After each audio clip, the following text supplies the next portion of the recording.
नमस्कार। राजकीय महाविद्यालय मनोहर थाना के यूट्यूब चैनल पर आपका स्वागत है। विद्यार्थियों, पिछले वीडियो में हमने कालिदास के जीवन परिचय एवं कृति परिचय के बारे में पढ़ा था।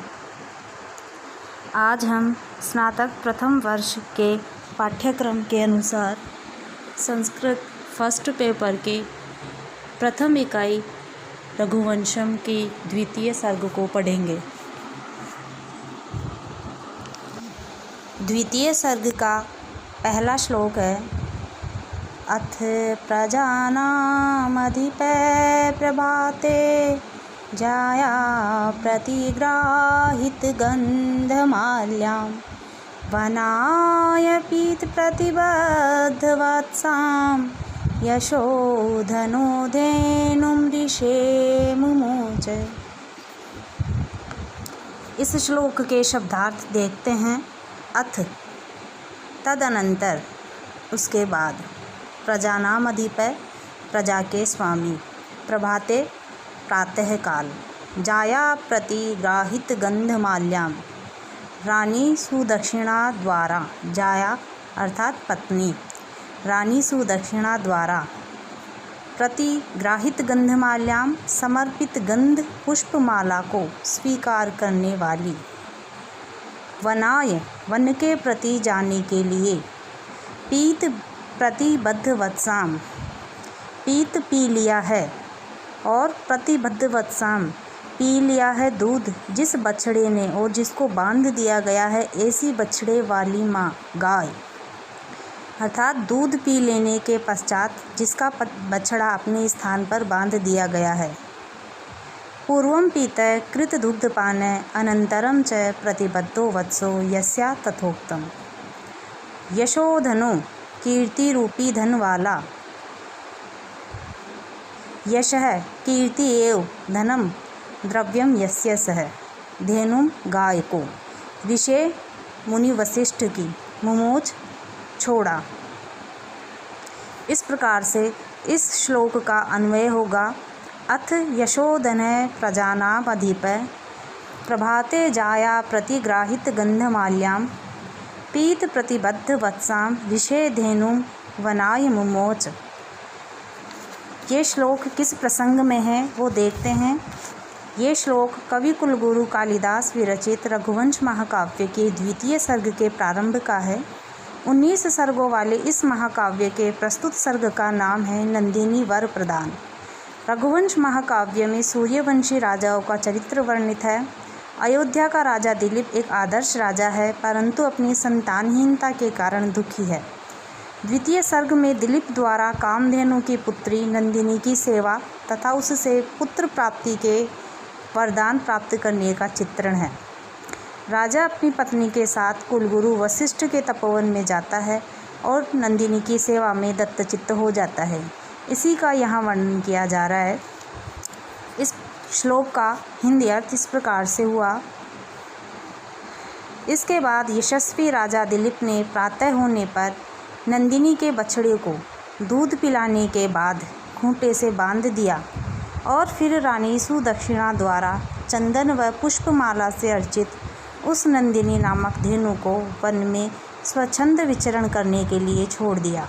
तस्या खुरन्यास पवित्र पांसुम अपां सुलानां धुरि कीर्तनीया मार्गम मनुष्येश्वर धर्म पत्नी श्रुतेरिवार्थं स्मृतिरन्वगच्छत्। विद्यार्थियों, इस पद्य में उपजाति छंद है जो कि इंद्र वज्रा और उपेंद्र वज्रा के मिश्रण से बनता है। इसके प्रत्येक चरण में 11 अक्षर होते हैं और सभी चरणों में तगण तगण जगण गगण गगण अथवा जगण तगण जगण गगण और गगण के अनुसार गण व्यवस्था होती है। इस श्लोक के शब्दार्थ इस प्रकार से हैं।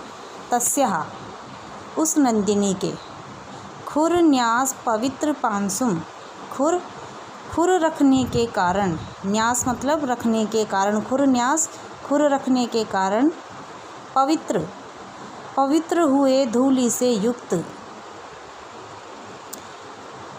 अपांसुलानाम पतिव्रताओं में धुरी अग्रगण्य, कीर्तनीया गणनीय, मार्गम मार्ग पर, मनुष्येश्वर धर्मपत्नी, मनुष्येश्वर अर्थात राजा, राजा दिलीप की धर्मपत्नी सुदक्षिणा। मनुष्याणाम ईश्वरो मनुष्येश्वर राजा, तस्य नृपते दिलीपस्य धर्मपत्नी भार्या सुदक्षिणा। श्रुते वेद के, अर्थम इव तात्पर्य के समान, अर्थ के समान। स्मृति जो धर्मशास्त्र, मनुस्मृति, याज्ञवल्क्य स्मृति इत्यादि है। अन्वगच्छत अनुगमन किया। इस प्रकार से इस पद्य का अन्वय होगा। अपांसुलानाम धुरी कीर्तनीया मनुष्येश्वर धर्मपत्नी तस्या खुरन्यास पवित्र पांसुम मार्गम स्मृते श्रुते अर्थम इव अनुगच्छत। इस प्रकार से इस पद्य का अर्थ हुआ। कवि कहता है कि जिस प्रकार मनुस्मृति आदि स्मृतियाँ श्रुति अर्थात वेदों के अर्थ का अनुसरण करती है, उसी प्रकार पतिव्रताओं में श्रेष्ठ वह नारी सुदक्षिणा भी नंदिनी के चरणों से पवित्र धूलि वाली मार्ग पर चलने लगी। संस्कृत भावार्थ के रूप में यथा स्मृतय वेदार्थम अनुसरन्ति तथैव पतिव्रत शिरोमणि सा सुदक्षिणापि नंदिन्याः चरणन्यासेन पवित्रीकृतं मार्गम अनुजगाम। यह पद्य रघुवंश महाकाव्य के दूसरे सर्ग में से उद्धृत है। इसके रचयिता महाकवि कालिदास है। राजा दिलीप और महारानी सुदक्षिणा संतान प्राप्ति के लिए मनु वशिष्ठ के आश्रम में आते हैं तथा नंदिनी धेनु की सेवा करते हैं। इस श्लोक में महारानी द्वारा की जाने वाली धेनु की सेवा का वर्णन है।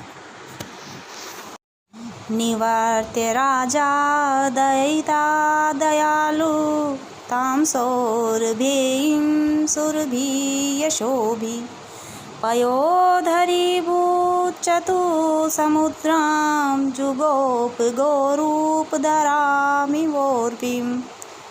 अर्थात निवर्त्य जाने से मना करने के, लौटाकर। राजा दिलीप ने दयालु कृपालु ताम उस सौरभेयम सुरभि की पुत्री अर्थात कामधेनु की पुत्री नंदिनी को, सुरभे कामधेनु पुत्री नंदिनी धेनु, सुरभि यशोभी कीर्ति से मनोहर, पयोधरी भूत चतुसमुद्राम पयोधर बने हुए 4 समुद्रों से युक्त, जुगोप रक्षा की, गौरूपधराम धेनु रूप धारिणी, इव उर्विम पृथ्वी के समान। इस प्रकार से इस पद्य का अन्वय हुआ। दयालु यशोभी सुरभि राजा दयिताम निवर्त्य पयोधरीभूत चतुः समुद्राम गौरूपधराम उर्विम इव ताम सौरभेयीम जुगोप। इस प्रकार से इसका हिंदी अर्थ है, कृपालु तथा कीर्ति से मनोज्ञ वह राजा दिलीप अपनी पत्नी सुदक्षिणा को वहीं से लौटाकर पयोधर बने हुए 4 समुद्रों से युक्त और गौ का रूप धारण करने वाली पृथ्वी के समान उस नंदिनी की रक्षा करने लगा। राजा दिलीप कृपालु तथा यशस्वी था। उसने अपनी पत्नी को वहीं से लौटा दिया क्योंकि वह जानता था कि भयंकर जंगल में किसी स्त्री का जाना उचित नहीं होता। इसके बाद वह राजा नंदिनी की सेवा इस प्रकार करने लगा मानो पृथ्वी ने गौ रूप धारण किया हो और उसके 4 समुद्रों से आवेष्टित पृथ्वी स्वकीय राज्य की रक्षा पूर्ण मनोयोग से करता था। उसी तरह उस नंदिनी की रक्षा करने में भी तत्पर रहने लगा। उसने यह मान लिया कि स्वयं पृथ्वी ही उस गौ के रूप में अवतरित हुई है और उसके चारों ओर समुद्रों ने गौ के स्तनों का रूप धारण कर लिया है। यहाँ स्मरणीय है कि गो शब्द का अर्थ पृथ्वी भी है और गाय भी, इसलिए दोनों की रक्षा में समानता बताई गई है। इसके अतिरिक्त राजा के लिए स्वकीय राज्य अथवा पृथ्वी की रक्षा एक प्रमुख एवं पुनीत कर्तव्य है। अतः दिलीप उस नंदिनी को पृथ्वी का रूप समझकर उसकी रक्षा में पूर्ण रूप से दत्तचित्त हो गया।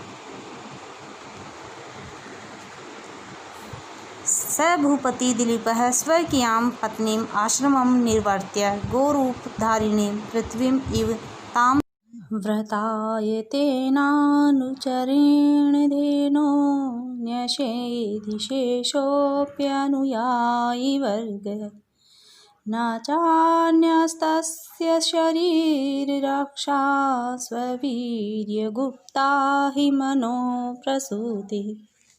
अर्थात व्रताय नियम के लिए, तेन उस, अनुचरेण धेनु गाय के पीछे पीछे चलने वाले उस राजा के द्वारा, न्यषेधि लौटा दिया गया, शेष अपि बचा हुआ भी, अनुयायी वर्ग सेवकों का समूह है। अनुयायी नाम सेवका नाम वर्ग है, समूह है, सेवक समूह है।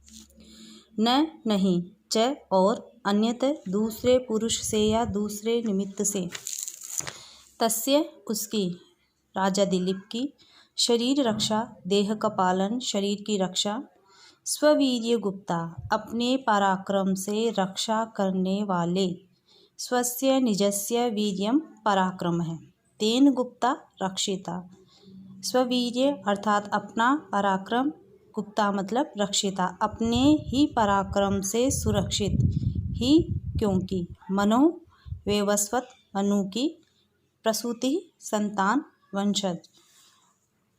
इस प्रसंग में राजा दिलीप कह रहे हैं कि गो सेवा रूपी व्रत के लिए गो के पीछे पीछे चलने वाले उस राजा ने अन्य नौकरों को भी वहां से लौटा दिया। वस्तुतः उस राजा की रक्षा किसी अन्य व्यक्ति द्वारा नहीं की जाती थी, क्योंकि मनु के वंशज तो अपनी रक्षा अपने पराक्रम से ही करते हैं। अर्थात इस पद्य में राजा दिलीप द्वारा अकेले ही धेनु की रक्षा करने के लिए कटिबद्ध होने का वर्णन किया गया है। यहाँ पर कवि प्रकारांतर से उसके पराक्रम की भी प्रशंसा करता है। उस राजा ने नंदिनी की सेवा स्वयं करने का व्रत धारण कर रखा था, अतः उसके पीछे पीछे आने वाले सेवकों को भी वहीं से लौटा दिया। यदि वह ऐसा न करता तो वे राज सेवक गो की सेवा तथा रक्षा स्वयं करने लगते और उस स्थिति में राजा गो सेवा के व्रत का पालन नहीं कर सकता था। राजा को अपने शरीर की रक्षा के लिए भी अनुचरों की आवश्यकता नहीं थी, क्योंकि वह मनु का वंशज होने के कारण अपने पराक्रम से ही अपने शरीर की रक्षा करने में समर्थ था। इससे स्पष्ट है कि राजा अपने व्रत का पालन करने में किसी भी प्रकार की बाधा को नहीं रहने देना चाहता था। सत्य ही उसे सेवकों के हाथों गो सेवा या गो रक्षा का पूरा विश्वास नहीं था। इसके अतिरिक्त स्वयं सेवा कार्य किए बिना उसे अभिष्ट की प्राप्ति भी कठिन दिखाई दे रही थी। अतः उसने वन में सेवकों को साथ रखना उचित नहीं समझा और उन्हें वहीं से लौटा दिया। रही बात अपने शरीर की रक्षा की, तो मनु का वंशज होने के कारण उसे किसी अन्य व्यक्ति की सहायता की आवश्यकता नहीं थी, क्योंकि मनु का वंशज अपने शरीर की रक्षा स्वकीय पराक्रम से करने में सर्वथा सक्षम होता है। संस्कृत में इस पद्य का अर्थ देखें तो गो सेवा व्रत पालनाय राजा दिलीप न केवलं सुदक्षिणाम अपितु अन्यान् सर्वान् सेवकान् परावर्तितवान्। तस्य शरीर रक्षायै अपि सेवकानाम् अन्येषां वा निमित्तानाम् आवश्यकता नासीत् हि मनोवंशजा स्वपराक्रमेण निजदेहरक्षां कर्तुं शक्नुवन्ति। आस्वाद्वद्भिः कवलैस्तृणानां कण्डूयनैदंश निवारणैश्च अव्याहतैः स्वैर्गतैः सदस्यः सम्राट् समाराधन् तत्परो अभूत्। अर्थात आस्वादवद भी रस वाले स्वादिष्ट, कवलई तृणानाम घासों के ग्रासों से, कंडू यानी खुजलाने से, दंश निवारणैश्च जंगली मच्छरों के उड़ाने से अव्याहतै बिना रोक टोक के स्वैर्गतै स्वच्छंद गमन से सह वह राजा तस्याः उस नंदिनी के समाराधन तत्पर है, सेवा कार्य में तत्पर अभूत हो गया। इस प्रकार से अन्वय पूर्वक इस पद्य का अर्थ है सम्राट स आस्वादवद्भि तृणानां कवलै कंडूयनै दंश निवारणै अव्याहतै स्वैर्गतै च तस्याः समाराधन तत्पर अभूत। संतान प्राप्ति हेतु वरदान लेने के लिए राजा दिलीप कामधेनु पुत्री नंदिनी की सेवा करने लगता है। तपोवन में नंदिनी गाय की सेवा का भार महारानी सुदक्षिणा पर था तथा वन में राजा दिलीप पर। वह विविध प्रकार से जैसी सेवा वन में करता है उसका वर्णन यहाँ किया जा रहा है। सम्राट दिलीप स्वादिष्ट घास के ग्रासों को खिलाने, अंगों को खुजलाने, जंगली मच्छरों को उड़ाने तथा निर्बाध व स्वतंत्र विचरण करने देने के द्वारा उस नंदिनी की सेवा तत्परता से करने लगे। संस्कृत भावार्थ है चक्रवर्ती राजा दिलीप है स्वहस्तोपनीतानां स्वादिष्टकोमलघासानां ग्रासप्रदानेन गात्रखर्जनेन वनमक्षिकापसारेण स्वच्छन्दगमनानिरोधेन च तस्याः नन्दिन्याः सेवाकार्ये संलग्नो बभूव।